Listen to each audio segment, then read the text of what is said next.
আল্লাহর নবী জীবনের শেষ নামাজ জামাতে আদায় করেছেন, জীবনের শেষ নামাজটাও জামাতে আদায় করলেন। তখন তার এমন অবস্থা, এত অসুস্থ, দাঁড়াতে পারেন না, হাঁটতে পারেন না। দুইজন সাহাবীর কাঁধের উপরে ভর করে তারপরে বহু কষ্ট করে মসজিদে গিয়ে নামাজ আদায় করেছেন, খুতবা দিয়েছেন।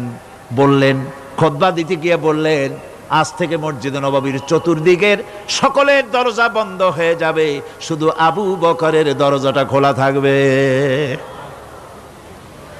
আল্লাহর নবী বললেন, আল্লাহ রাব্বুল আলামিন এই পৃথিবীতে তার এক বান্দাকে জাগতিক সব সম্পদ দিতে চেয়েছিলেন, কিন্তু সে বান্দা সব জাগতিক সম্পদকে উপেক্ষা করে মাবুদের সঙ্গে দেখা করা বেশি জরুরি, বেশি পছন্দ মনে করেছেন। এতটুকুন কথা নবীজি বললেন, কেউ কিছু বুঝলো না।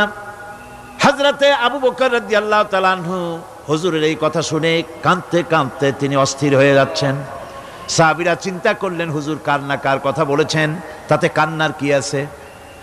বয়োবৃদ্ধ, জ্ঞান বৃদ্ধ হযরতে আবু বকর রাদিয়াল্লাহু তাআলা আনহু বুঝতে পেরেছেন এই পৃথিবীর সব সম্পদ তো আল্লাহ হুজুরকেই দিতে চেয়েছিলেন।